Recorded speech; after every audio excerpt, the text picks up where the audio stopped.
রাসেলস ভাইপারের যে একটা আতঙ্ক বিরাজ করছে বর্তমানে, সেটি কতটা গুজব আপনারা দেখেন। একটু আমি যদি আলোচনা করি, আমাদের কেরানীগঞ্জ ঢাকাতে আপনার হজরতপুরের দিকে আপনার ঘটেছে পাবনার দিকে একটা ঘটনা, সেটাতে আপনার একটা ছবি স্ক্রিনশট দিয়ে আপনার একজন ফেসবুকে ছেড়ে দিয়েছে যে এটা। আসসালামু আলাইকুম দর্শক, সবাইকে স্বাগত জানাচ্ছি। আমরা ইদানিং ফেসবুকে ঢুকলেই কিন্তু রাসেলস ভাইপার সাপটিকে নিয়ে বিভিন্ন ধরনের পোস্ট দেখে থাকি।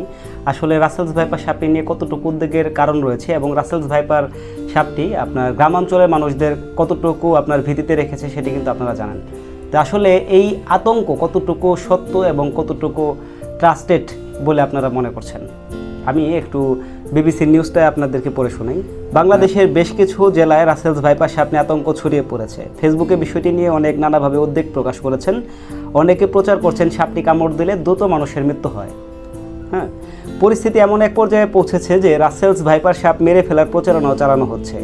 একজন রাজনীতিবিদ ঘোষণা দিয়েছে প্রকাশ্যে যে রাসেলস ভাইপার সাপটি মারতে পারলে 50,000 টাকা পর্যন্ত পুরস্কারও দেওয়া হবে।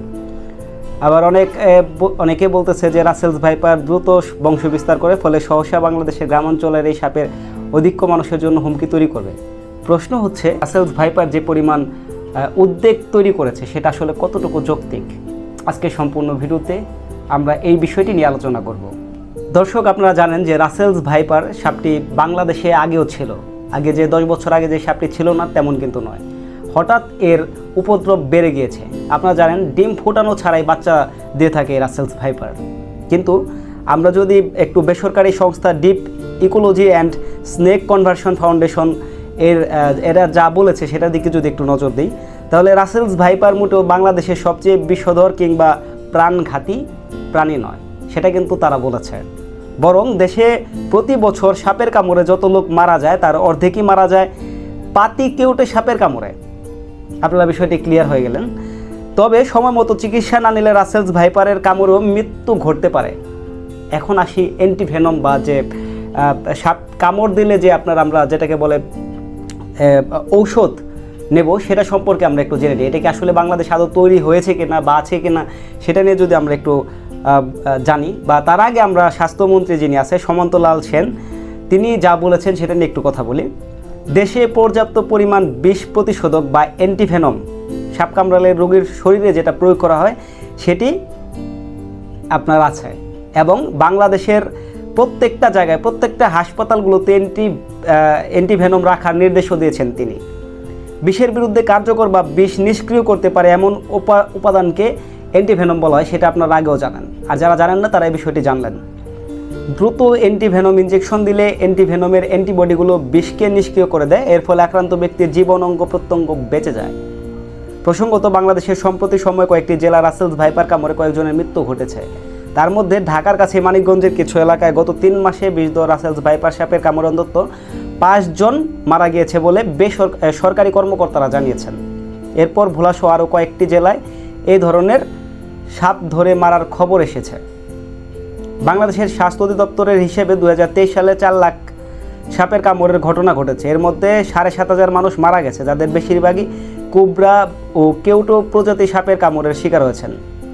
তবে রাসেলস ভাইপারের যে একটা আতঙ্ক বিরাজ করছে বর্তমানে, সেটি কতটা গুজব আপনারা দেখেন। একটু আমি যদি আলোচনা করি, আমাদের কেরানীগঞ্জ ঢাকাতে আপনার হজরতপুরের দিকে আপনার ঘটেছে পাবনার দিকে একটা ঘটনা, সেটাতে আপনার একটা ছবি স্ক্রিনশট দিয়ে আপনার একজন ফেসবুকে ছেড়ে দিয়েছে যে এটা হজরতপুরের ঘটনা। এটি সম্পূর্ণই অযৌক্তিক এবং আপনার যেটাকে বলা হলো আপনার বিভিন্ন ধরনের নিউজ আমরা আসলে যারা আপনার ফ্যাক্ট চেক না করে নিউজগুলা আপনার আসলে সোশ্যাল যে ইটা আছে আপনার গুজব ছড়ানোর জন্য যে মাধ্যমগুলো রয়েছে, তার ভিতরে কিন্তু সোশ্যাল নেটওয়ার্কটাই আপনার ম্যাক্সিমাম মানুষ আপনারই করে।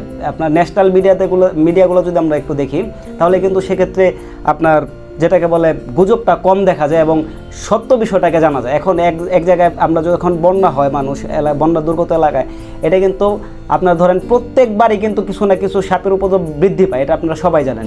তো এখন ঘটনা ঘটছে, একটা বানাই দিল আরও 10টা, সেক্ষেত্রে কিন্তু এটা গুজবে বলা হয়। আপনারা যদি সচেতন থাকেন তাহলে কিন্তু এই সাপকে আমরা নিধন করতে পারি, এবং আপনার যেটাকে বলে যারা সাপ ধরে বিনামূল্যে কিন্তু তারা এই আপনার একটা বেসরকারি সংস্থা কিন্তু উদ্যোগ নিয়েছে যে আপনারা যেখানে সাপ দেখবেন হটলাইন নাম্বারে ফোন দিলে পরে কিন্তু এই সাপটাকে ধরে নিয়ে যাবে এবং আপনারা নিরাপদে থাকবেন, আপনাদের কোনো ঝুঁকি থাকবে না। Rescue team. তাহলে এই রেস্কিউ টিমের যে একটা সাধুবাদ, তাদের সাবজেক্টটাকে আমি অবশ্যই সাধুবাদ জানাবো। আপনারা যারা রয়েছেন, যেখানে সাপ দেখবেন দেখা মাত্রই আপনারা ফোন দেবেন, সচেতন হলে কিন্তু এই ধরনের যে হয় না। আবার আপনারা ঝোপঝাড় দিয়ে চলাফেরা করবেন, চলাফেরা করার আগে আপনারা ভালোভাবে এই জায়গাটাকে হাতে একটা প্রয়োজন বোধে লাঠি নিয়ে বের হন, বা একটা যেটাকে বলে আপনার যতটুকু সেফ রাখা প্রয়োজন, সেফ একটা জিনিস নিয়ে বের হলে কিন্তু আপনারা এই ধরনের ঝামেলা থেকে বাঁচতে পারবেন। আর অনেক ধরনের ঘটনা ঘটছে, কিন্তু ঘটনা ঘটছে যে তার চেয়ে বেশি কিন্তু আসলে গুজবটা কাজ করতেছে। তো আমি প্রথমেই বলবো যে আপনারা গুজব থেকে আগে নিজে বাঁচুন, এবং অপরকে বাঁচানোর জন্য যা প্রসেস করা দরকার সেটি আপনারা করুন। আসলে এটা নিয়ে সাপ নিয়ে আমার আপনার ফেসবুকের ভিতরে স্ট্যাটাস দেওয়া বা আপনার ভিডিও করার তেমন কোনো উদ্দেশ্যই নেই। উদ্দেশ্য হলো আপনারা আগে সচেতন থাকেন। সচেতন থাকলে আরেকজন ব্যক্তিকে সচেতন করতে পারবেন যে গুজব যাচ্ছে, এই গুজবটা কিন্তু আসলে একটা ব্যাধি হয়ে দাঁড়াচ্ছে।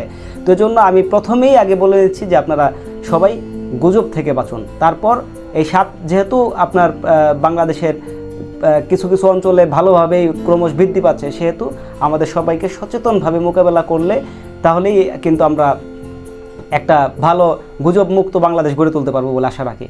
যাই হোক, আজকে সবার সুস্বাস্থ্য কামনা, এখান থেকে বিদায় নিচ্ছি। সবাই ভালো থাকবেন। আল্লাহ হাফেজ।